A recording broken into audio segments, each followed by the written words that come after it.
hermanos, vamos a abrir la palabra de Dios, Filipenses capítulo 1, 27, donde vamos a continuar el tema que iniciamos el domingo pasado. Un tema un poco extraño, les parecerá a algunos, pero como les dije, el tema de lo militar está profundamente en la Biblia. No estoy hablando de una actitud militar que vamos a agarrar palos y piedras y machetes y fusiles para ir a pelearnos con alguien, ¿verdad? No se trata de eso. Se trata de una guerra espiritual en la cual nos encontramos, querramos o no, estamos en un combate espiritual. Y esto tiene que ver, hermanos, con que si no asumimos una actitud militar, esta guerra no la vamos a ganar, vamos a ser derrotados, porque tenemos una misión, y la misión es conquistar más almas para Cristo. Claramente de esto habló Jesús en sus últimas palabras cuando salió ya de la tumba, que resucitó: id y haced discípulos, id y predicad el evangelio, así como el Padre me envió, yo os envío, y me seréis testigos. O sea, la misión es clara. La iglesia está todavía sobre la tierra porque tiene que dar testimonio de su Señor y traer a otros para Jesús. Pero, puesto que esta es la misión de Dios, tenemos un enemigo, que es el diablo y el mundo, que se va a oponer a que esto se llegue a cumplir. Y va a tratar de atacar a la iglesia, ataques frontales como persecución, o ataques sutiles como falsa doctrina, como división, como pecado en la iglesia, a modo de neutralizar a la iglesia y que la iglesia pierda el rumbo, o inclusive entretención, donde la iglesia gaste su tiempo en entretención y no en cumplir la misión, hermano. Por esa razón se necesita una actitud militar. Ustedes se imaginan un ejército donde no entienden lo que es la guerra y no entrenan a sus soldados. ¿Cómo van a ir a la batalla? O sea, ya la guerra asusta, es dura. Y si no los entrenan, ahí van a quedar de primas a primeras. Pues ustedes han oído hablar de tropas especiales que son las que sobreviven y las que llevan a cabo misiones peligrosas. Pero han oído hablar de reclutas que no los han entrenado y solo los mandan como carne de cañón a morir porque desconocen mucho. Así que ustedes son soldados y tenemos que entrenarlos para esa batalla, esas batallas. Veamos el texto en el cual estamos, Filipenses 1:27. Nos dice: solamente que os comportéis como es digno del evangelio. ¿Y cómo es que es digno? Actuando como soldados, como militares en la guerra espiritual. Entonces, como es digno del evangelio, para que, o sea que vaya a veros, o que esté ausente, oiga de vosotros que estáis, ¿cómo dice? Firmes.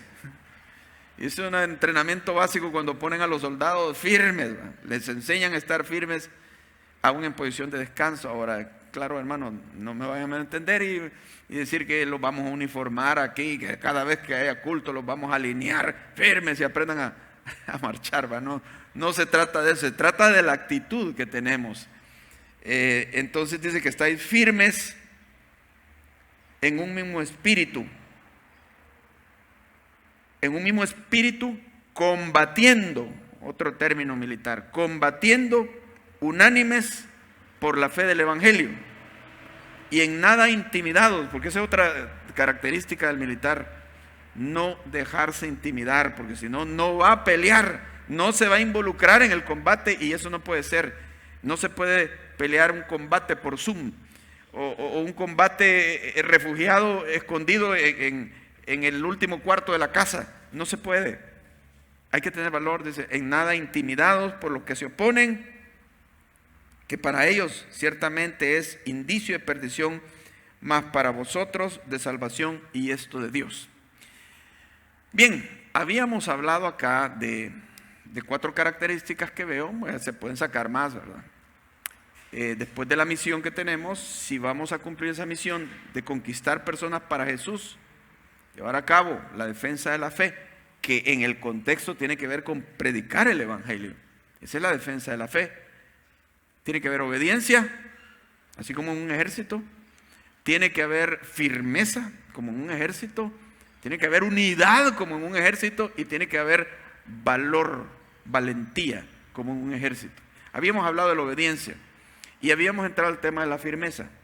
Vamos a continuarlo porque hay más que hacer acá. Bien, sobre la firmeza. El militar tiene una firmeza mental que le hace entender el mundo como dos grandes grupos, los militares y los civiles. Así lo ve, en esos términos. Y él se sabe militar y todo el tiempo se comporta como militar. Para comer, se espera, pues claro, habrá excepciones, ¿verdad? Para comer, para presentarse, para todo, como militar. Me presentaron una vez en San Miguel un hombre, un hermano en Cristo, y me dijo así, bueno, mucho gusto, Mayor Gawandique, me dijo. Me acuerdo bien de los apellidos. Mayor Gawandique. En el primer momento, qué raro, que me dio los dos apellidos. Digo. Después deduje, este es militar. Porque así se tratan. Los dos apellidos. No dijo, mucho gusto, Beto. Mucho gusto, Fito. No. Mayor Gawandique. O sea, comportándose como militar todo el tiempo. Y no estábamos en un cuartel. Palencia Trejo. ¿Saben quién es? ¿Va?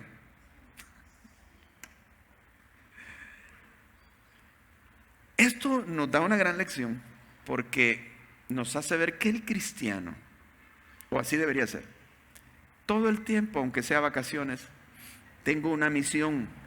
Soy de Dios, soy del ejército de Dios. Vivo de esta manera, sean vacaciones o sean días de iglesia, no solo el domingo, sino entre semana. En mi vecindario, en mi trabajo, en cualquier lugar, tengo una misión: ganar personas para Jesús, comportarme como es digno del Evangelio. Imagínense unas plenas vacaciones de Semana Santa por allá, Jueves Santo, en una hamaca, tráigame un juguito y de repente tráigame un trago de vodka, pero doble. Y al rato tráiganme otro. De todos modos estoy de vacaciones, no estoy en la iglesia. ¿Creen que así se comporta el cristiano? No, sería como tomarse vacaciones de Dios. Todo el tiempo. Disciplinado, se abstiene de lo que es pecaminoso, del pecado. Porque tiene una misión todo el tiempo mi Señor, mi Rey me está viendo. No puedo empezar yo a desviarme y a cultivar algo que no es. Como dice, ninguno que milita, dice otro texto, se enreda en los negocios de la vida a fin de agradar a aquel que lo tomó por soldado. Todo el tiempo está consciente de eso y está firme en eso. La firmeza también nos hace ver que lo que importa más son las órdenes del Señor. No me voy a desviar. Sé lo que es desviarse, no lo voy a hacer. Contaba como una experiencia, tuvimos mucha relación con una iglesia en República Dominicana. Fuimos grupos de aquí para allá y grupos de allá para acá. Pero el tiempo de la guerra, dice que iba bajando una columna de soldados del ejército de allá, viniendo como del Boquerón, y estaban atravesando Santa Tecla. Y entonces estaban unas hermanas de Dominicana y se acercaron, cuando vieron se emocionaron que les iban a tomar fotos a los soldados. Y entonces se acercan a un soldado, mire, nos podemos tomar una foto con usted. Así que el soldado iba y solo le hizo así y siguió. No le respondió ni les hizo caso para nada, hermano. ¿Por qué? Él no estaba para estarse tomando fotos, pues. No existía para eso, no eran las órdenes esas. Si recibía la orden, soldado, tómese una foto con ellas. Entonces sí, pero no eran las órdenes. No se desvía. Tiene un propósito fijo. La Biblia nos habla, puesto los ojos en Jesús. Y la orden, yo estoy aquí para ganar para Cristo a la gente, para comportarme como es digno del Evangelio. La misión y las órdenes son la prioridad. Hebreos 13, 17 nos dice, y no mucho digo este versículo porque va a decir, el pastor, como él es el pastor, quiere que le obedezca. Pero dice 13:37, obedeced a vuestros pastores y estad sujetos a ellos, porque ellos velan por vuestras almas como quienes han de dar cuenta por vosotros. Dice, hijos, obedeced a vuestros padres. Casadas, estén sujetas a sus maridos. Y dice, estén sujetos a sus amos también, sus patrones. Nos enseña a obedecer a las autoridades también, porque eso es un entrenamiento de Él para con nosotros.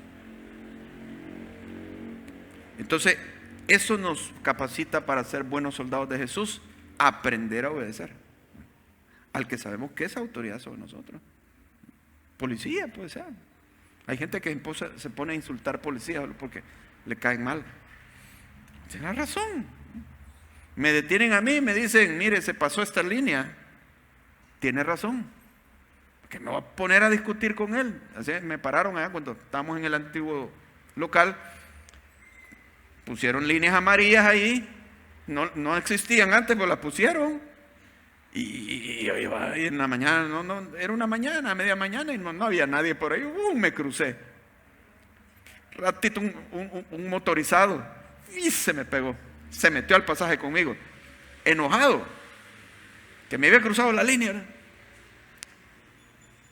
Tiene razón, es cierto. Disculpe, ¿verdad? Dispuesto a que me pusieran la multa. Y el hombre me dijo, vaya, pues ya no le voy a poner multa, pero no lo vuelvo a hacer. ¿Okay? Me hubiera puesto a discutir con él. ¿Y por qué han puesto línea allí? Hombre, que no sé qué, ¿y usted quién es para eso? El cristiano aprende a obedecer, ser buen ciudadano también.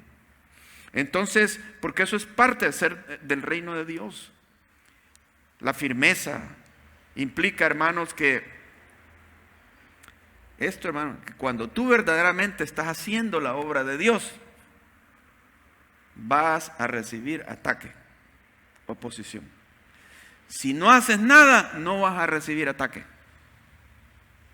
No, porque no te involucras en combate.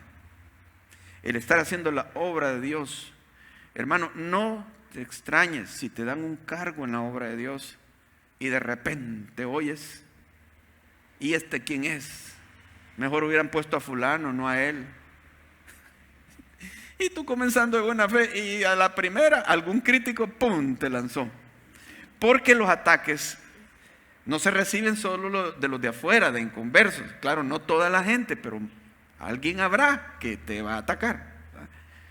Sino que a veces dentro de la iglesia, porque cuando vemos en el contexto, Pablo está hablando del ataque de los de afuera, pero también de los de dentro. Él nos está contando su experiencia ahí en Filipenses 1, de que está recibiendo ataques inclusive de otros predicadores, que dice que piensan añadir aflicción a las prisiones de él, porque ellos son rivales de Pablo y predican por envidia, le tienen envidia a Pablo.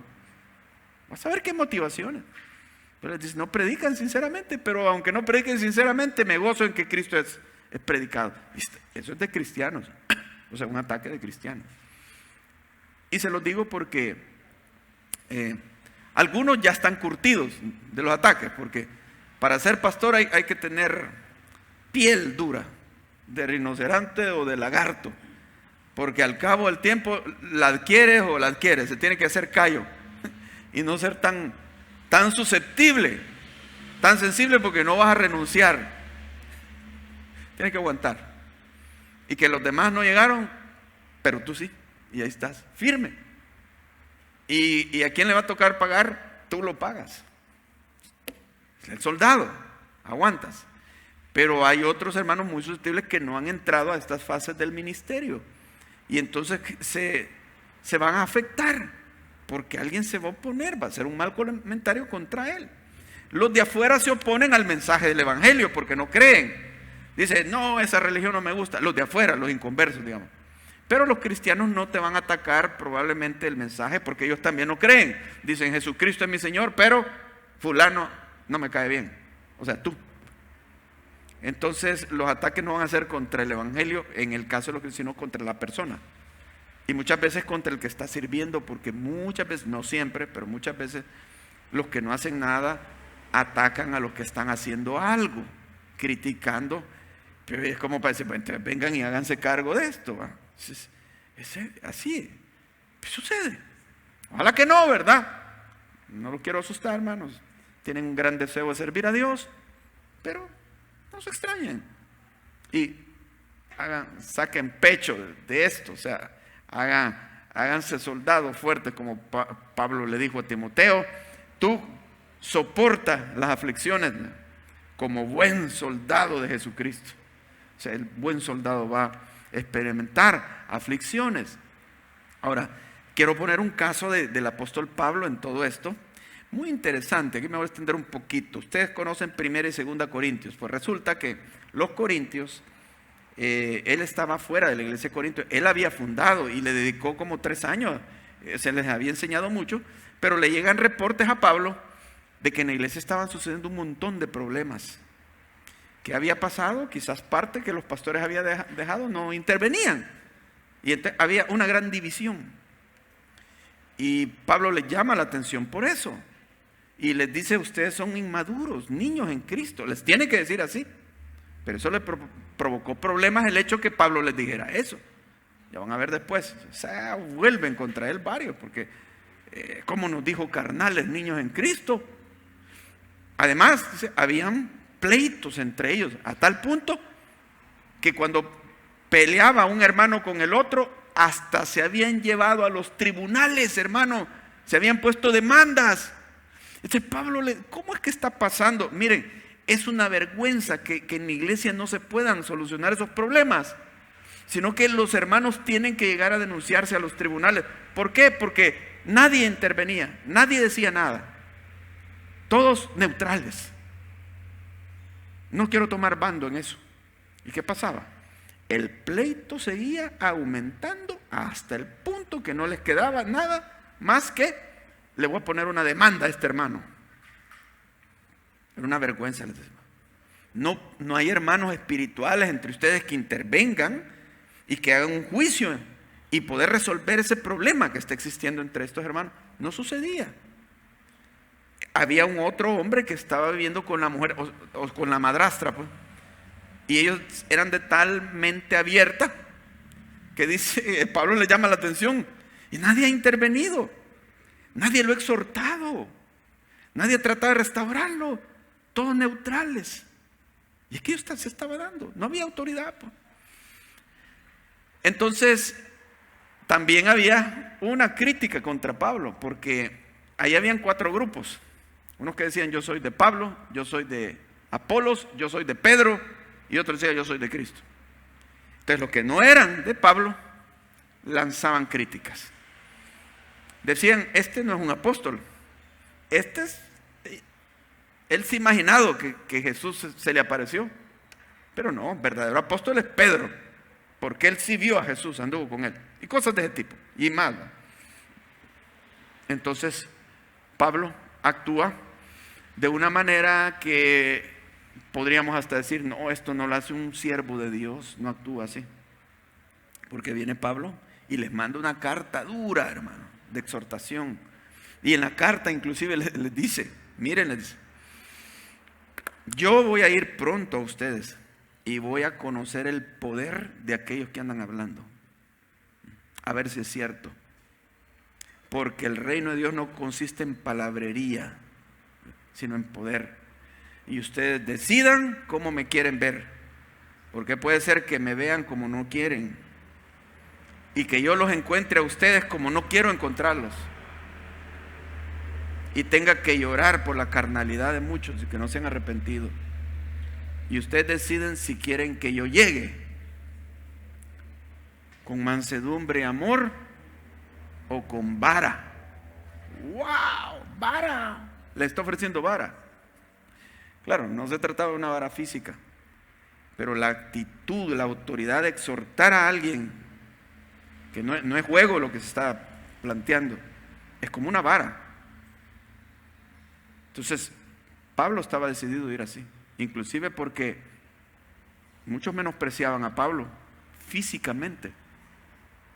Pablo era bajito, según no la Biblia, pero alguna tradición habla de que era bajito, con una gran nariz, y las cejas las tenía unidas, hasta como que causaba gracia y le podían poner apodos fácilmente, pues alguien. No parecía un gran profeta con una gran barba, que solo al verlo da autoridad. No parecía así. Entonces, algunos lo veían de forma carnal a Pablo de esta manera. Entonces, viene 2 Corintios donde después de un tiempo él les escribe el capítulo 10. Y veamos, a lo que voy es esto: el carácter de Pablo, que era humilde, un hombre humilde, pero cuando había que actuar con autoridad lo hacía.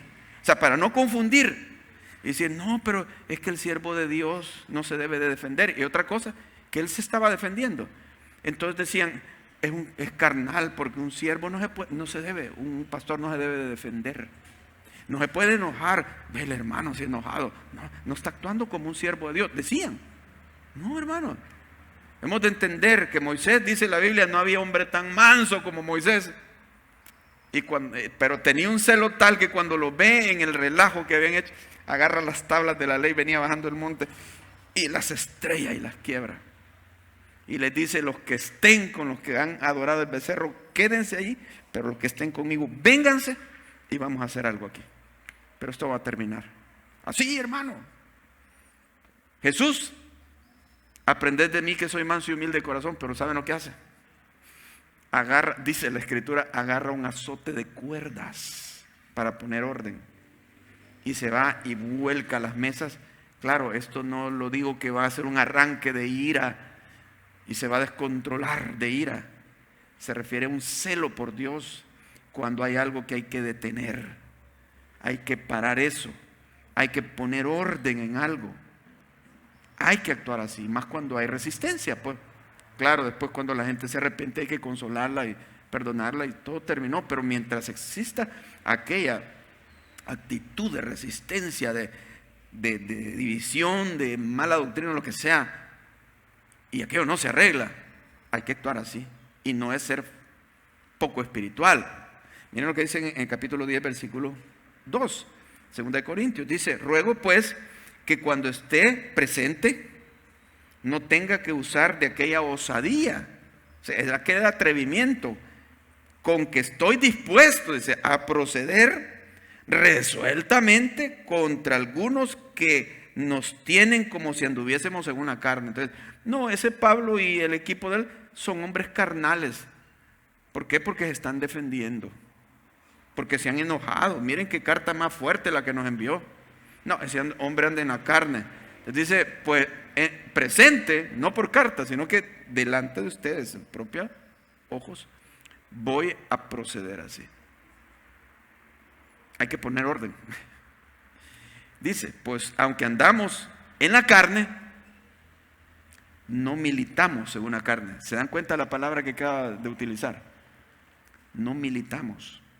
Estrategios, ejercicios militares, significa. No militamos en la carne.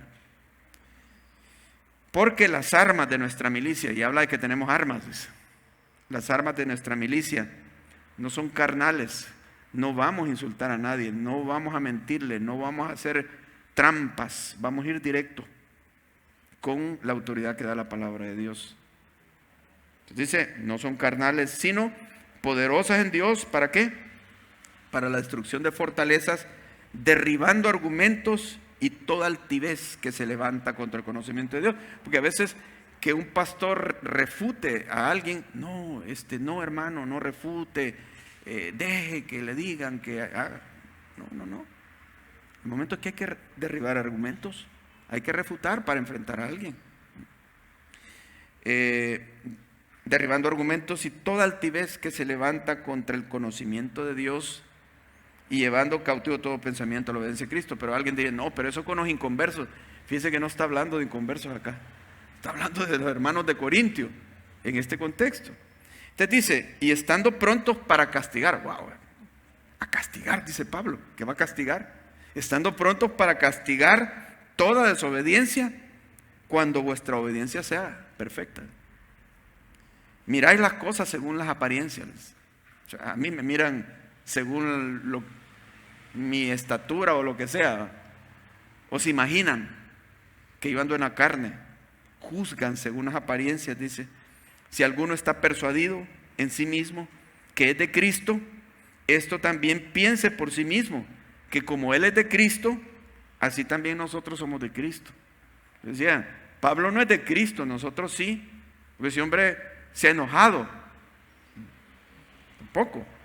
Porque aunque me gloríe algo más todavía de nuestra autoridad, la cual el Señor nos dio para edificación y no para destrucción, ¿se entiende, verdad?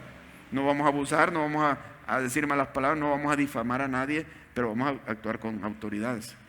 Una autoridad que edifica, que construye, porque hay que poner orden. Y a veces la gente no está dispuesta, algunas personas, todos, no están dispuestos a poner orden. ¿Qué pasó aquí? Algunos lo entendieron y aún en esta segunda de Corintios, él felicita y reconoce y se alegra de que algunos han caído bajo convicción de pecado, se han arrepentido y Pablo los está restaurando. Se han sentido muy tristes, pero Pablo les dice, ya no estén tristes.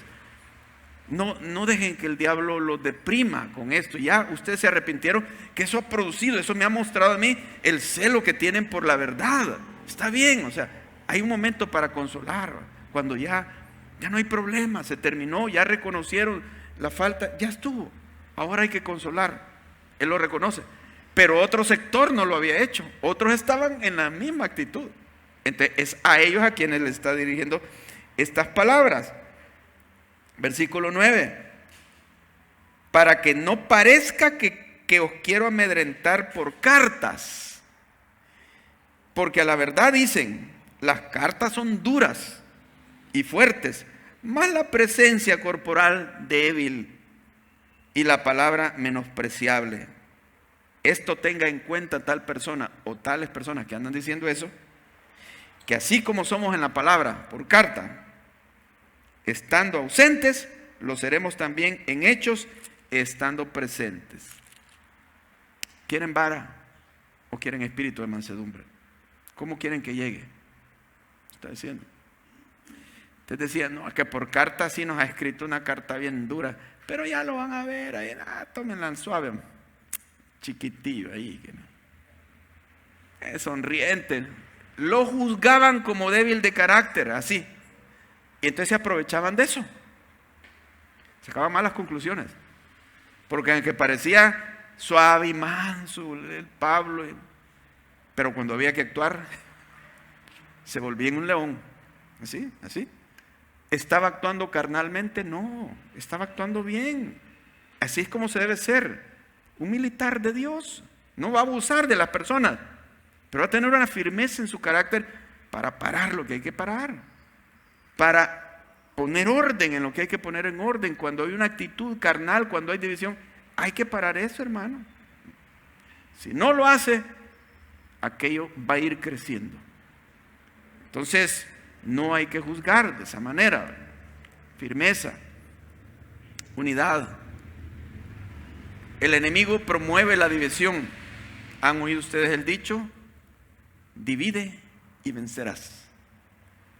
Una iglesia dividida desgasta toda su energía en estar tratando de resolver problemas que nunca se terminan de resolver, porque no hay el procedimiento que se debe de seguir. Entonces, esa división nos desgasta y en lugar de enfocarnos en ganar a los inconversos, diluimos nuestras fuerzas en estar tratando de arreglar problemas. Un ejército dividido, la inmadurez y la división.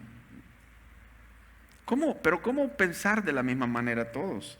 Miren lo que dice en 1 Corintios acerca de esto de la división, y está hablando precisamente de estos 4 grupos que se han formado. Versículo 10, capítulo 1, versículo 10. Os ruego, hermanos, por el nombre de nuestro Señor Jesucristo, que habléis todos una misma cosa, y que no haya entre vosotros divisiones, sino que estéis perfectamente unidos en una misma mente y en un mismo parecer. ¿Será posible estar unidos en una misma mente? ¿Qué podríamos decir de aquello que dicen, no, pero cada uno tiene su diferencia de opinión? Pero aquí dice que estemos en un mismo parecer. ¿Parecer qué es? Es opinión. Es una misma opinión. Claro, para tratar de explicar un poquito esto más, no se está refiriendo a opinión política, porque aquí pues hay diversos, y unos de un partido y otros apoyan a otros. No es una opinión política. Se refiere a tener una misma opinión en lo concerniente al reino de Dios, en las cosas que importan en la vida espiritual. Y si no la tenemos, platiquemos, pongámonos de acuerdo para poder tenerla. Pero si existe una división y no hablamos la misma cosa, uno se va a estar contradiciendo con el otro. Mire, hermanos, yo tengo una idea, un pensamiento. No sé si van a pensar que soy temático, pero lo he aprendido de la experiencia y de la dura experiencia. Que es necesario que los que estamos en una iglesia, especialmente formando un equipo de trabajo, tengamos las mismas ideas. Y para esto yo me proyecto, antes no era así, pero me proyecto a que el que llegue a ser pastor en esta iglesia debe de estudiar en el seminario bíblico y la escuela de enviados. Si no todas las materias, las más importantes. Debe de estudiarlo. ¿Sabe por qué? En solo oír mensajes de domingo es poco, bien poco. Pero si estudiamos juntos la palabra, ahí yo puedo mostrar el por qué creo esto, por qué pienso esto, explicarlo. Y lo digo por la dura experiencia porque a veces yo he elegido, le he dado cargo a personas sin haber estudiado ni una materia acá en el seminario. Y ahí al tiempo sale el problema. Porque hemos estado enseñando dos cosas diferentes, hasta contradiciéndonos. Y cuando he querido reconciliar, está el choque. Me voy de la iglesia. Eso ha sucedido. No les doy nombres, pero ha sucedido. Ahora, para ser pastor, si no es un cargo de pastor, pues no es necesario eso. Pero si es pastor, yo requiero y voy a requerir que estudien en seminario. Y yo le defino las materias más claves, todo el Pentateuco, por lo menos. Evangelios, sinópticos, Evangelio de Juan, libro de los Hechos y todas las epístolas, porfa. Yo soy muy epístolas y especialmente Pablo. Pues si no va a empezar con contradicción, no, ¿y por qué no guardamos la ley de Moisés también? Y lo creen, porque hay personas que están acá, bueno, no digo ustedes, pero en un caso hipotético, que no solo se alimentan de aquí, sino que oyen a otro predicador y que no está mal, o sea, está bien. Pero quieras o no, ahí están adquiriendo un tipo de discipulado que probablemente en algunos puntos vamos a chocar. Claro, si decimos las doctrinas básicas, las creemos lo mismo, que Jesús es el Señor. Claro, todos creemos que Jesús es el Señor. Pero hay otra cantidad de temas que tienen que ver con ética, con la manera de hacer el ministerio, con la manera de hacer misiones, con doctrinas secundarias en las cuales vamos a estar en desacuerdo si no ha llevado el seminario. Entonces, yo diría esto para quien quiera ser pastor y para hermanos que están enseñando a otros en un grupo ya que está a cargo de él o de ella, digamos. Pero si ocasionalmente yo doy la oportunidad de predicar y todo, pues no, yo no me inclino a tener una regla tan rígida, ¿no? Ocasionalmente. Pero sí ya a estar a cargo de algo, yo prefiero, y no es que se me ocurra a mí temáticamente, sino porque lo he visto en experiencia. Y yo temo dar cargos y a los años chocamos. Y entonces ya estando ahí, ¿qué hacemos? Pues porque nadie va a ceder eso, pero yo no puedo ceder lo que yo tengo ya de mis convicciones fuertes, a menos que demuestren que estoy equivocado, pues cedo pero he visto la Biblia y tengo años y que ya me formé mis convicciones, ¿verdad? Y si alguien me viene diciendo, no, que la ley de Moisés hay que guardarla también, no, hermano, no vas a convencer, ya yo lo veo tan claro en la palabra que no, de otra manera. Entonces se vuelve difícil esto, ¿verdad? Y yo prefiero estar en paz con los hermanos. Y miren, en esto del ministerio también hay cosas que a uno no quisiera que el ministerio tuviera esas áreas, pero tiene que hacerlas. A veces confrontar a una persona exhortarlo. Yo me revuelvo y me doy vueltas y hasta años paso, le digo o no le digo.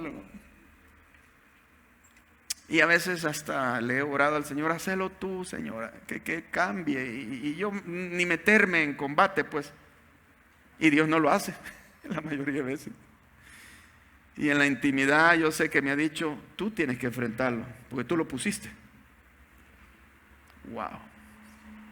Tú tienes que enfrentarlo porque tú no discerniste las cosas desde el principio y permitiste esto. Así que tienes que dar la cara. Wow. Y que uno a veces no se enfrasca en combate, porque media vez se enfrasca en un combate, uno queda ya como objetivo militar. Si ya en la calle te ven con una pistola o con un fusil, o ya con un uniforme, y estás en un combate, te empiezan a tirar. Entonces yo no quiero verme involucrado, que digan el hermano Edwin, las cosas que se le ocurren, y exhortó a fulano, exhortó a la hermana tal, o le quitó el ministerio. Wow, hermano, o sea, se vuelve conflictivo, porque cada persona aquí tiene un grupo alrededor y se enojan si uno hace algo. Por eso yo no quiero, mejor que sea Dios que lo haga, pero muchas veces Él no lo hace, me manda a mí que yo tengo que dar la cara y hacerlo, enfrascarme en combate. Pero yo lo he entendido, esto es parte de ser militar, dar la cara y proceder, así como Pablo dice, derribando argumentos. Y si yo veo que alguien no, yo voy, claro, con mansedumbre, con buen espíritu, porque tampoco se trata de abusar o de hacer sentir solo por hacer sentir mal a alguien, ¿verdad? Miren, Pablo en 2 de Corintios, el hombre que les dije que estaba en fornicación, que estaba viviendo con su madrastra, se arrepintió. Y Pablo les escribe a los corintios y les dice: hermanos, ustedes más bien deben de perdonarlo a él y animarlo. Ahí sí, porque ya se había arrepentido. Pero si no se ha arrepentido, ¿cómo vamos a estar animándolo? No se ha arrepentido. Pero ya se arrepintió, dice, anímenlo y háganle sentir el amor para que no se destruya de demasiada tristeza, porque cuando alguien llega a la convicción, sí he pecado, se siente tan mal y mal de que lo vean que pecó, que más bien dice, consuélenlo, fortalezcanlo y no dejen que el diablo gane la batalla, porque si ustedes no lo perdonan, el diablo tiene una cabeza de playa ahí en esa iglesia, o sea, va a ganar terreno, dice, va a ganar terreno sobre la iglesia al no perdonarle. O sea, entonces hay que ser firme para exhortar a quien se debe de exhortar, y también igualmente firme para perdonar a quien haya que perdonar, ¿verdad? Las dos cosas, para dirigir bien las cosas. Entonces, se lo digo pues porque también, aunque ustedes no sean pastores, pero se encontrarán en situaciones donde hay que intervenir, ¿verdad? Hay que enfrascarse en combate. Usted ve peleando a dos hermanos. No, yo soy neutral, no me meto, pero ya aquello ya no es una vez, sino que vuelve y aquello está repitiendo. Hablen, digan, mi hermano, yo veo que te está sobrepasando o algo así, no sé. ¿Cómo te puedo ayudar en esto? Pero esto no es conveniente que andas diciendo unas cosas. Eso no es conveniente que lo estás diciendo. ¿Tienes prueba? ¿O qué es? Y se asustan. Pero si todos se quedan callados, a veces yo me entero ya que está avanzado todo, porque no quieren enfrascarse en combate. Hermano, el soldado se enfrasca en combate. Ya traigo fusil y disparo, pero voy a ser objetivo también. Pero eso es lo que debe de hacernos como obreros de Dios, o sea, valientes también para hacer la voluntad de Dios. Ahora, todo esto tiene que ver con entrenamiento, por eso les digo, el entrenamiento es aprender, llevar las materias del seminario, si alguien va a ser pastor acá, ¿va? O al menos si a alguien se le va a dar un cargo donde ya va de fijo a tener un grupo que lo va a estar ministrando constantemente. Mejor, porque si no les va a estar enseñando otra cosa. entrenamiento, permanecer juntos, hermano. ¿Cómo ayuda a permanecer juntos? Yo quedé de coordinador ahí en FIBAM y primera vez que trabajaba con ciertos pastores. No los conocía mucho. Ahora he terminado gozoso de haberlos conocido. Pude ver el valor de ellos. ¿Cómo valen estos hombres? Pero ¿cómo lo logré? Porque nos tocó trabajar juntos. Si no, no los hubiera conocido tanto. ¿Qué sucede en el matrimonio? El hecho de no estar juntos afecta, ¿verdad? ¿O no? Sí, hermanos. Si usted se va 3 años a algún lugar, hay que venir como a reconstruir de nuevo. Porque estar lejos mete malos pensamientos, ¿o no? No nos vemos. Yo empecé a pensar, no me contestó. Ha de tener otra o otro, quien sea.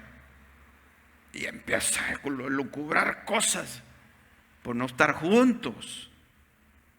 No se separen, dice Pablo, a no ser por un tiempo de oración y de mutuo acuerdo, pero nomás termine, vuélvanse a juntar. Y está hablando de las relaciones sexuales. Vuelvan otra vez, porque eso es parte de fomentar esa unión.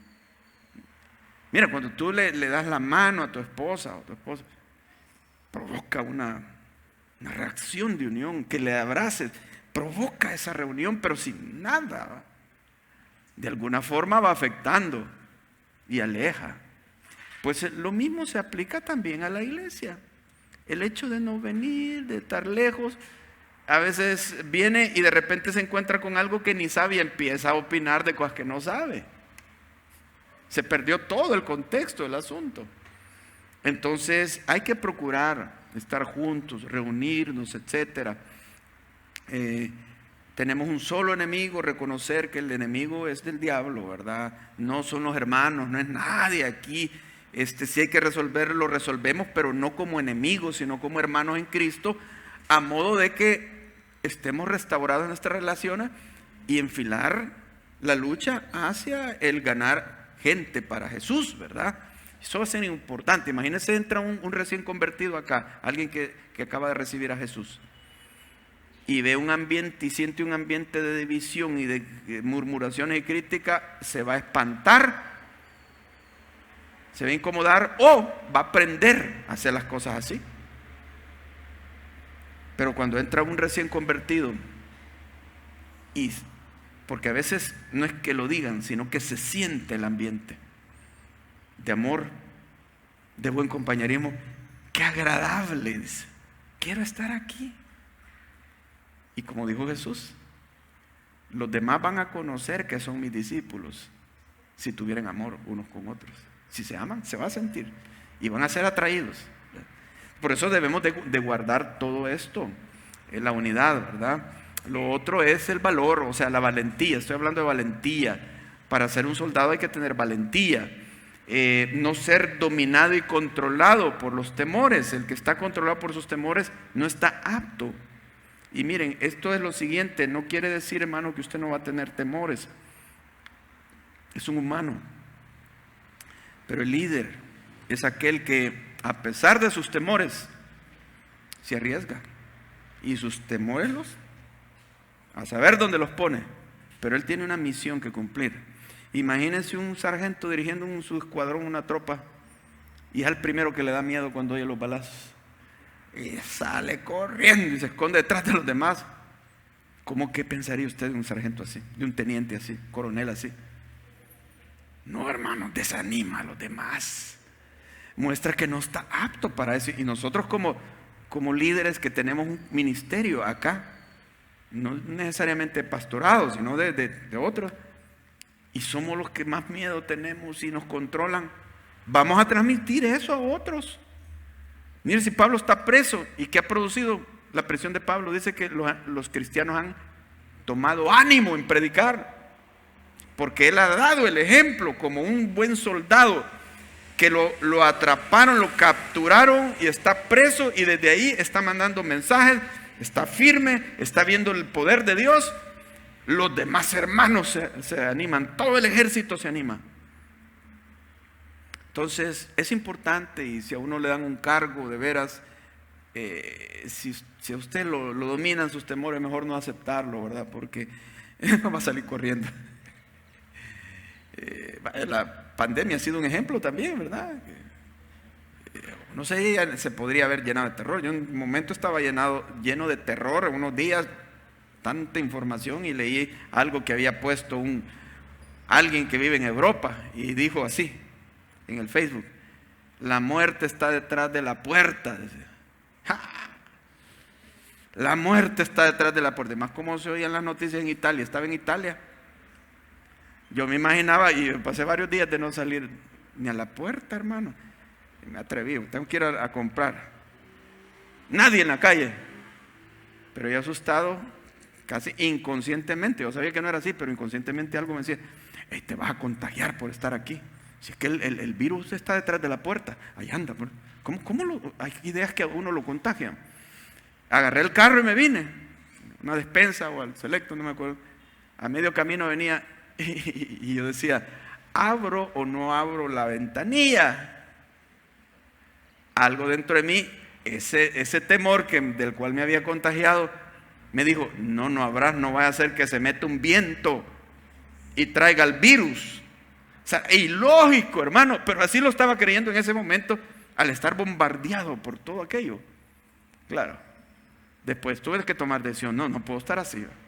Y cuando íbamos a abrir, cuando ya el gobierno dio oportunidad de abrir, mi corazón tenemos que abrir pronto.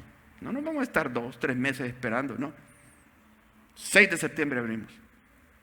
Vaya, les voy a dar chance, solo un domingo, quedémonos así todavía quietos. Pero el otro, sí, lo abrimos. Con todo. Y miren, habían mujeres aquí en el primer culto. Señoras mayores habían. ¡Wow! Eso lo animó a uno. O sea, hay que animar, hay que tener valor. Y si tengo temor, pues que Dios me ayude. Que Dios me ayude. Pero lo hago. Solo terminamos con esto. De las leyes de la guerra en la ley de Moisés. Capítulo 20 de Deuteronomio. Si alguien lo busca, y si no, pues aquí se los leo. Las leyes de la guerra. Dice en versículo 1: cuando salgas a la guerra contra tus enemigos, si vieres caballos y carros y un pueblo más grande que tú, no tengas temor de ellos. ¿Por qué? Porque Jehová tu Dios está contigo, el cual te sacó de la tierra de Egipto. O sea, puedo tener temores, pero mi fe me va a ayudar a sobreponerme a esos temores, porque voy a creer las promesas de Dios y el acompañamiento de Dios en mi vida. No tengas temor. Y cuando os acerquéis para combatirla, se pondrá en pie el sacerdote y hablará al pueblo, el sacerdote. Pero si imagínense, el sacerdote está lleno de miedo. El sacerdote tiene que animar al pueblo y dice: y les dirá: oye Israel, vosotros os juntáis hoy en batalla contra vuestros enemigos. No desmaye vuestro corazón, no temáis, ni os azoréis, ni tampoco os desalentéis delante de ellos. Y en el versículo 8, algo más sobre la guerra. Dice así: y volverán los oficiales a hablar al pueblo y dirán, los oficiales: ¿quién es hombre medroso y pusilánime? Vaya y vuélvase a su casa y no apoque el corazón de sus hermanos como el corazón suyo. ¿Qué está diciendo? Miren, vamos a la guerra, pero damos la oportunidad que aquellos que tengan miedo mejor se regresen a su casa. Cuando dice hombre medroso, está amedrentado, achicado, arrinconado. Y pusilánime, que como que está y no, como que se atreve y no sé si hacerlo o no hacerlo. O sea, la iniciativa se le ha cortado por el miedo. Medroso y pusilánime, váyase, para que no apoque el corazón de sus hermanos, porque eso es contagioso. Si alguien me oye con expresiones negativas y que no sé qué, se van a ir contagiando. No es apto para la milicia de Dios. Así que, mis hermanos, vamos a tener un tiempo de oración. Y mientras es el tiempo de oración, yo le pido, no me vea a mí en el sentido, si usted cree que yo he predicado muy duro y que un siervo de Dios no debe hacer así, no me mire a mí. Mire a Pablo, mire la palabra de Dios. Si yo estoy transmitiendo lo que la palabra dice. Si Pablo fue así, ¿qué dijo Pablo? Sed imitadores de mí, como yo de Cristo. Y que entendamos en ese tiempo de oración, si Dios nos ha dicho algo, qué actitud debemos de reforzar en las cosas de Dios.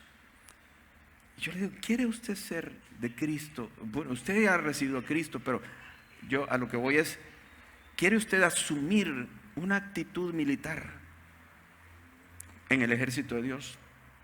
Sea hombre o mujer. Aquí las mujeres son aguerridas, ¿verdad? Son valientes también.